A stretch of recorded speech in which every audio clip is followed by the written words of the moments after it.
പ്രിയങ്ക ഗാന്ധി വയനാട്ടിലേക്ക്.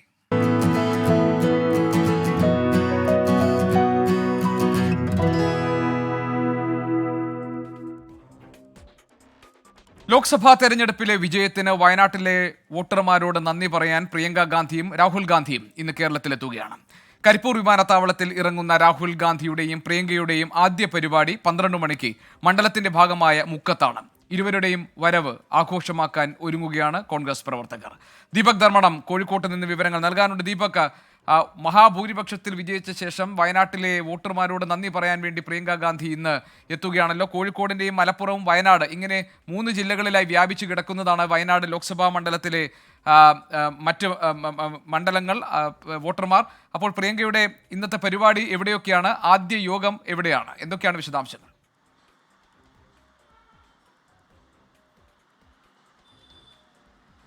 ഗോപികൃഷ്ണൻ, ഏറ്റവും പ്രധാനപ്പെട്ട കാര്യം, പ്രിയങ്ക പാർലമെൻറ്റിൽ എത്തുന്നതോടെ ഇന്ത്യൻ പാർലമെൻ്ററി രാഷ്ട്രീയത്തിൽ ഒരു പുതിയ താരോദയമാണ് ഉണ്ടായത്. വർദ്ധിത ഭൂരിപക്ഷത്തോടുകൂടി സഹോദരനേക്കാൾ വോട്ട് നേടി, സഹോദരി രാഹുലിനേക്കാൾ വോട്ട് നേടി പ്രിയങ്ക വിജയിച്ചു.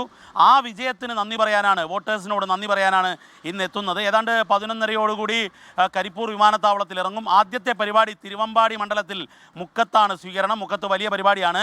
ഈ വയനാട്ടിൽ 2 എംപിമാരുണ്ടാകും എന്നതായിരുന്നു രാഹുൽ ഗാന്ധി ഈ തെരഞ്ഞെടുപ്പ് പ്രചാരണ വേളയിൽ പറഞ്ഞത്. അതായത്, ഞാൻ വയനാടിനെ ഉപേക്ഷിക്കില്ല, വയനാടിനൊപ്പം ഉണ്ടാകും, ഒപ്പം തന്നെ എൻ്റെ സഹോദരി പ്രിയങ്കയും ഉണ്ടാകുമെന്നാണ്. അതുകൊണ്ട് തന്നെ നന്ദി പറയാനും 2 പേർ ഒരുമിച്ചെത്തുന്നു. രാഹുൽ ഗാന്ധിയും പ്രിയങ്ക ഗാന്ധിയും എത്തുന്നു എന്നുള്ളതാണ്. ആദ്യ പരിപാടി തിരുവമ്പാടിയിലാണ്, തിരുവമ്പാടി മണ്ഡലത്തിൽ മുക്കത്താണ്. അതിനുശേഷം നിലമ്പൂർ മണ്ഡലത്തിലേക്ക് പോകും. നിലമ്പൂരിൽ കർളായിലാണ്. അതിനുശേഷം, അതായത് ഓരോ നിയമസഭാ മണ്ഡലത്തിലാണ് പരിപാടികൾ. പിന്നീട് വണ്ടൂർ, ഏറനാട് മണ്ഡലങ്ങളിലാണ് ഇന്നത്തെ പരിപാടി. ഇന്നത്തെ ഇത്രയും പരിപാടിക്ക് ശേഷം നാളെ വയനാട് മാനന്തവാടിയിൽ പരിപാടികൾ തുടങ്ങും. പിന്നീട് അത് കഴിഞ്ഞ് സുൽത്താൻ ബത്തേരിയിലും കൽപ്പറ്റയിലുമായി പരിപാടി അവസാനിക്കും. നാളെ വൈകിട്ട് കരിപ്പൂരിൽ നിന്നും അവർ തിരിച്ചു പോവുകയും ചെയ്യും. അതായത്, കോൺഗ്രസ് രാഷ്ട്രീയത്തിൽ, ഇന്ത്യയിലെ പാർലമെൻ്ററി രാഷ്ട്രീയത്തിൽ ഒരു പുതിയ വനിതാ നേതാവ് പാർലമെൻ്ററി രാഷ്ട്രീയത്തിലേക്ക് എത്തി. അതുതന്നെയാണ് ഞാൻ നേരത്തെ പറഞ്ഞ താരോദയം. കോൺഗ്രസിനെ സംബന്ധിച്ചിടത്തോളം, UDFനെ സംബന്ധിച്ചിടത്തോളം അവർക്ക് കൂടുതൽ ആത്മവിശ്വാസം പകരുന്ന, അതുകൊണ്ട് തന്നെ വലിയ ആഘോഷമാക്കുന്ന പരിപാടികളായിരിക്കും ഈ സ്വീകരണ സമ്മേളനങ്ങളെല്ലാം. ഗോപികൃഷ്ണൻ.